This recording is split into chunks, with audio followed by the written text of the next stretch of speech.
कहते हैं हसरते लखनऊ और बसरते कानपुर। कानपुर में कहते हैं कि लोग बसने के लिए आते हैं, यहाँ पर काम बहुत लोगों को मिलता है, इंडस्ट्रियल एरिया है। ऐसे में जानने के बीच प्रयास कर रहा हूँ मैं लोगों से कि कामकाज कैसा कानपुर में चल रहा है, रोज़गार कैसा माहौल है यहाँ पर। कानपुर में तो रोज़गार की स्थिति एक हिसाब से अच्छी ही है, ठीक है, बेहतर है। क्योंकि मैं प्रॉपर कानपुर का मेरा जन्म कानपुर में नहीं हुआ, मैं अयोध्या का रहने वाला हूँ और कानपुर में रोज़गार की तलाश में आया था। तो मैं तो किसी इम्पोर्ट एक्सपोर्ट कंपनी में तो काम कर रहा हूँ। तो रोज़गार तो लगभग ठीक है, करने वालों के लिए रोज़गार यहाँ पे बहुत है। हाँ, बहुत दूर दूर से लोग आते हैं, बाहर से लोग आते हैं और आराम से मिल जाता है, मतलब जो करना चाहते हैं काम है उनके लिए। कानपुर में रोज़गार आप कह रहे हैं है, हाँ। लेकिन इसके साथ में अगर पूरे देश का जो आंकड़ा सामने आ रहा है उसमें आम जनता का कहना है या विपक्ष भी लगातार सवाल उठाता रहता है कि रोज़गार जो है वो सरकार मुहैया नहीं करा पा रही है। क्या कहना चाहेंगे आप? देखिए, जो मेरा पॉइंट ऑफ व्यू है उस हिसाब से हमें ये लगता है, जिस कंपनी में मैं हूँ तो हम लोग कंपनी में जब भी कोई वैकेंसी आती है, बहुत सारे इंटरव्यू के लिए लोग आते हैं।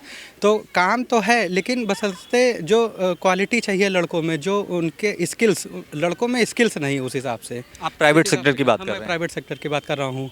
तो प्राइवेट सेक्टर में लड़कों की जो काबिलियत है वो टोटल उनके स्किल्स पे होता है, उसी बिहाफ पे उनको काम मिलता है।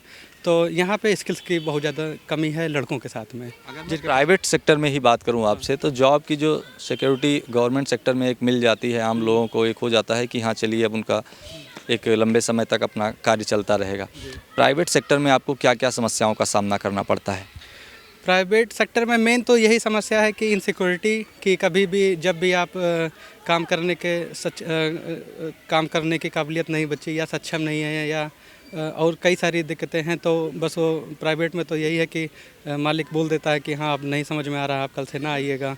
और गवर्नमेंट में ये सिक्योरिटी मिल जाती है, लेकिन गवर्नमेंट में आदमी ज़्यादा बस इसीलिए जाता है कि इनकम अच्छी होती रहेगी, परमानेंट मिलती रहेगी और थोड़ा बहुत इनकम इधर उधर से भी वहाँ पे हो जानी, यहाँ पे वो सब कुछ होता नहीं है। तो लेकिन ये है कि प्राइवेट बेहतर है, उनसे अच्छी है। यहाँ मेरे यहाँ कंपनी में लोग हैं जो 2.5 लाख रुपए तनख्वाह भी पा रहे हैं और 8,000 रुपये वाले भी हैं। तो काफ़ी वेरिएशन है और यहाँ भी इनकम है, अच्छी है, ठीक है। बस हाँ, इनसिक्योरिटी प्राइवेट में रहती है तो बनी रहेगी, वो रहेगी तभी आप अपने स्किल्स को और निखार पाएंगे। तो वही हाँ, रुकेंगे वहाँ पे। आप बताएं कि आप अयोध्या से हैं। 22 जनवरी में जो अयोध्या में प्रोग्राम हुआ है, इसको लेकर आपका क्या विचार है? इसको लेकर देखिए सर, जो वहाँ का नज़दीकी वो है, उससे आप अगर पूछेंगे ना तो वहाँ पे परिवार में लोगों के वो सब ने बहुत संघर्ष किया मंदिर के लिए, बहुत लाठियाँ खाई और घर के सदस्य को खोया और अपमान, जलील भय, मानित महसूस किया, बहुत कुछ हुआ वहाँ के। वहाँ तक का कोई वहाँ पे झांकने वाला नहीं था एकदम। अभी आप अगर यही 3-4 साल पहले अगर आप अयोध्या जा करके देख लेते तो वो आपकी स्थिति सब वहाँ पे दिख जाती। लेकिन वही आप 4 साल बाद अब इस समय जाके अयोध्या देख लीजिए कि वहाँ पे क्या डेवलपमेंट है। तो वहाँ का जो एक्चुअल रहने वाला है वो आपको बता सकता है कि वहाँ पे क्या क्या हुआ है, क्या मिला है। अभूतपूर्व चीज़ें हैं। मतलब वहाँ के लिए मतलब विरोधी होने के नाते कोई भी भाजपा का भी विरोधी होगा तो, लेकिन अगर वहाँ रहता होगा तो वो ये कहेगा नहीं, जब से मतलब बाबा जी की गवर्नमेंट आई है या मोदी जी आए हैं तब से अभी बहुत बहुत ज़्यादा अभूतपूर्व विकास हुआ। मतलब कोई उसमें ज़मीनों के जिस हिसाब से, जिसकी छोटी सी कुटिया भी रही होगी, 1 बिस्सा खेत रहा होगा, जो पहले 1 लाख का रहा होगा वो आज जाके 10 लाख का आराम से मतलब हो गया। सबकी इनकम बढ़ी वहाँ पे, सबका कुछ ना कुछ, सबकी प्रॉपर्टी की वैल्यू तो सबकी बढ़ी है, हर XYZ भले किसी प्रॉपर्टी की वैल्यू बढ़ी है। इसके साथ में ये भी एक तरफ ये भी कहा जाता है कि मंदिर बन जाने से केवल कुछ सीमित लोगों का विकास होगा, पुजारी जो वहाँ पर रहेंगे। वहीं दूसरी ओर ये भी कहा जा रहा है कि मंदिर बन जाने से वहाँ पर पर्यटक आएंगे और तमाम होटल डेवलप होंगे, उससे होगा। आप अयोध्या के रहने वाले हैं, आपको क्या लगता है किन किन सेक्टर में वहाँ पर लोगों को लाभ हो सकता है और क्या क्या समस्याएँ आने वाले समय में उठानी पड़ सकती है लोगों को? ऐसा कुछ समस्या सिर्फ एक होगी कि वहाँ पे थोड़ा सा कंजेस्टेड हो जाएगा, जाम की स्थिति बन जाएगी। इसके अलावा समस्या तो नहीं कोई ज़्यादा दिख रही है। लेकिन जो लाभ उठाने का है वो वहाँ पे मजदूर वर्ग से ले करके, लेबर से ले करके और जो मैनेजर बनने की काबिलियत जिसके अंदर है, उस सबको वहाँ पे रोज़गार मुहैया हो जाएगा। कुछ ना कुछ इनडायरेक्टली कोई ई रिक्शा चलाएगा, कोई ठेला लगाएगा, कोई मूँगफली बेचेगा, कुछ भी करेगा, कुछ ना कुछ उसको जो बैठा था अभी तक का नहीं कुछ मिल रहा था, तो वो वहाँ पर कुछ ना कुछ सबके लिए व्यवस्था हो जाएगी। अयोध्या की कोई मूलभूत समस्या आप बताना चाहेंगे जो इस गवर्नमेंट में भी पूरी ना हो पाई हो और आप उम्मीद लगा रहे हो कि वो आगे पूरा होना चाहिए? अयोध्या की सिर्फ आज से नहीं, वही 500 साल से केवल एक ही समस्या थी कि वहाँ पे बस मंदिर का बनना, राम लल्ला विराजमान करना, सिर्फ एक ही समस्या थी। बाकी समस्या सब जगह सबकी सब समस्या है वो बनी रहेगी। वो भगवान राम खुद ही आके दूर करें तब शायद दूर हो, नहीं तो समस्या हर किसी के साथ हमेशा परमानेंट बनी रहेगी। यहाँ पे अयोध्या में सिर्फ एक ही समस्या थी 500 साल से कि वो मंदिर में रामलला को, जिनका घर है उनको अपने घर देना, उनको वहाँ पे विराजमान करना, तो वो तो काम हो गया। बाकी जो है होता रहेगा। ये अयोध्या का बता रहे हैं कि रामलला विराजमान हो गए। आप बताइए कि आपको क्या लगता है, कैसा माहौल है यहाँ पर? पत्रकार महोदय, मैं कानपुर जरौली फेज 2 का रहने वाला हूँ। साहब मैं क्या बताऊँ माहौल के बारे में कि हम जहाँ रहते हैं वहाँ की जो सड़क है, जहाँ से मैं रोज़ डेली ऑफिस आता हूँ साल के पूरे दिन, वहाँ से अभी भी 2 साल हो गए। वहाँ हमारे यहाँ के महाराजपुर के क्षेत्र के सतीश महाना जी जो हैं वो क्षेत्र लगता है, महाराजपुर से लगता है। सर मैं क्या बोलूँ, 2 विधानसभा अध्यक्ष भी हैं। उन्होंने क्या आज जब वहाँ आते हैं, पहले बात तो आना भी उनका नहीं होता है। जब भी वो आते हैं लोगों को परवाह करके छोड़ जाते हैं कि वो कहते हैं कि हाँ बन जाएगी, अभी हम 2 महीने बाद काम चालू करवाते हैं। परंतु ये उनका मैं देख रहा हूँ 1.5 साल से लगभग हो गया है, कुछ भी नहीं हुआ है। अभी भी बरसात होती तो मैं यहाँ तक पानी भर जाता, मैं कैसे वहाँ से निकलता हूँ मैं जानता हूँ, और वहाँ की जनता जानती है जो वहाँ डेली रहती है। इतनी समझ लीजिए सड़कों का इतना बुरा हाल है। विधायक को मतलब जो है मौजूदा उनको सूचित करने के बावजूद भी ये बिल्कुल परिस्थिति। सर, एप्लीकेशन भी जा चुकी है उनके पास, एक नहीं हज़ारों एप्लीकेशन जा चुकी है उनके पास, अभी भी कोई सुधार नहीं हुआ वहाँ पर। ये किसके पास आप बता रहे हैं एप्लीकेशन दे चुके हैं? सतीश महाना जी के पास पहुँचा। विधानसभा अध्यक्ष भी हैं, मतलब वो उत्तर प्रदेश में, और कभी कदार आते भी हैं। उनको जो उनके अपने बीजेपी के लोग उनसे मिलने कभी आते भी रहते हैं, पर ये समस्याएं तभी भी नहीं सॉल्व होती हैं। मतलब ये हर 1.5 साल से हो गया लगभग यही चल रहा है, बराबर चल रहा है। मैं देखता हूँ, मैं तो डेली ऑफिस आता हूँ यहाँ पर। तो उनका क्या रिएक्शन रहता है? कभी आपसे बताए कि हाँ इसे सुलझाएंगे या दरकिनार करते हैं, या मतलब क्या रहता है उनका रिएक्शन, क्या रहता है इस पे बहने के बाद? बस हाँ करके चले जाते हैं। रिएक्शन क्या है, अब जो करना है मीठी मीठी बातें कर बोल लेंगे बस, बट मीठी मीठी हाँ हो जाएगा हो जाएगा हो जाएगा, हाथ जोड़ेंगे चले जाएंगे। जनता का हाथ जोड़ने से दुख तकलीफ मिट जाएगी? नहीं हो पाएगी ना भाई। जनता की क्या चाहिए, काम चाहिए। डेली मैं आ रहा हूँ और भी हज़ारों लोग रोड से गुजर रहे हैं, और अपना ये कर रही एरिया भी आता है, उन्हीं का क्षेत्र लगता है, बर्रा कर रही। वहाँ की रोडों को अभी आप चाहिए देखिए जाए पत्रकार महोदय, वहाँ पे हज़ारों पत्रकार आते हैं, परंतु मीडिया आज के समय में क्या है ना, मीडिया वही न्यूज़ दिखाती है जो बीजेपी वाले, जो मोदी जी बोलते हैं। मीडिया मोदी हो चुकी है, मीडिया मोदी हो चुकी है, केवल उनको उसी की बात करते हैं। आप हैं, अभी आप हमसे बात कर रहे हैं, आखिर आप दूसरी जगह जाएंगे, वहाँ की जनता की बात सुनिए। आप जैसे जाते हैं जैसे बदल जाते, हम लोगों की बात वहाँ तक पहुँचाई नहीं जाती है। नहीं, आपकी बात ये मैं तो गारंटी लेता हूँ इसको, जैसे मोदी जी गारंटी देते हैं अपनी, ये मेरी भी गारंटी है कि मैं तो जो मेरा प्लेटफॉर्म है आपकी बात वहाँ पर रखेंगे, आप जो कहना चाहें स्वेच्छा से। पत्रकार महोदय, मैं आपसे बता रहा हूँ, पिछले 5 साल जो अखिलेश जी की सरकार थी, बहुत सारा काम हुआ। अखिलेश जी ने जो काम कराया, हाईवे का काम, बिजली, बहन जी की सरकार में, मायावती जी की सरकार में बिजली इतनी कम आती थी, क्या बताएं। लोग बहुत बेहाल परेशान, गर्मियों में तो समझ लो बुरा हाल हो जाता था हम सभी लोगों का। और जब से अखिलेश जी की सरकार बनी, काफ़ी राहत हुई महसूस हुई जनता को। और हाईवे बनवाया, देखो अखिलेश जी की सरकार में हाईवे बना, और बहुत उन्होंने रोज़गार दिया, बहुत ज़्यादा। हाँ, और जैसे बीजेपी क्या है ना, बीजेपी केवल राम जी के ऊपर निर्भर है। अयोध्या राम जी, अच्छा हुआ राम मंदिर बना, बहुत खुशी की बात है। मंदिर बना, उसमें सबका रोल रहा होगा, कोई बीजेपी का थोड़ी रोल रहा होगा ना, मोदी जी का। अच्छा है कि केंद्रीय मोदी सरकार थी, और अपने यूपी में भी बीजेपी की सरकार है, योगी जी की, अच्छा काम किया, बड़ी खुशी भाई। मैंने भी लड्डू बांटे अभी 2-4 दिन पहले, मैंने भी बहुत अच्छा काम। आप क्या करते हैं, आपका क्या व्यापार है? आप? नहीं, मैं प्राइवेट जॉब करता हूँ साहब। हाँ, मैं 10-12 हज़ार की जॉब करता हूँ। अच्छे वक्ता मुझे महसूस प्रतीत हो रहे हैं। नहीं साहब, वक्ता क्या भाई, सर मेरी परेशानी कौन हल कर सकता है भाई? जो परेशानी हमको है, हम किससे सुनाएं भाई? आप लोग मेरी बात वहाँ तक पहुँचती कि नहीं पहुँचती तो आपके ऊपर निर्भर है, मेरे ऊपर तो है नहीं। क्योंकि मैं तो सुबह रात 9 बजे निकला और रात के 9 बजे घर पहुँच रहा हूँ भाई। मुझे जो परेशानियाँ होंगी, अभी आप चले जाइए यहाँ लाजपत नगर से फजलगंज पहुँचिए, फजलगंज से वहाँ दादा गोविंद नगर पहुँचिए, गोविंद नगर सचान पहुँचिए, बाईपास पहुँचिए, कर्रई पहुँचिए। रोडों को देखो कितना गड्ढे, कितने बड़े बड़े गड्ढे। आए दिन वहाँ पर ई रिक्शा, ऑटो दुर्घटनाएं होती रहती हैं, बराबर जाम लगा रहे थे। जाम की स्थिति आज तक नहीं सॉल्व हुई है। मैं यहाँ से कम 15 सालों जॉब कर रहा हूँ प्राइवेट सर। भाई साहब, आप कानपुर में रह रहे हैं, इतनी समस्याएं बता रहे हैं, कुछ इस पर टिप्पणी कीजिए। समस्याएं देखिए, समस्याएं जो वाजिब समस्याएं हैं वो दो हैं कानपुर। लाइट को लेकर इन्होंने जो कहा कि अखिलेश यादव की सरकार में लाइट अच्छी रहती थी, इस सरकार में नहीं, इसमें क्या कहना? अखिलेश यादव की सरकार में देखिए क्या था, वो ये अखिलेश यादव के समर्थक हैं तो बढ़िया बता रहे हैं, लेकिन देखिए जो एक्चुअलिटी ये थी कि देखिए भैया, जो पिछले बाबा जी की जो पिछली कार्यकाल का जो था उसमें लाइट बहुत बेहतर थी, उसमें एक्चुअल में बेहतर थी, लेकिन अभी जो ये कार्यकाल है इसमें कहीं ना कहीं कटौती की समस्या बढ़ी है भैया। अभी लाइट की कटौती की समस्या है और लाइट कटती है।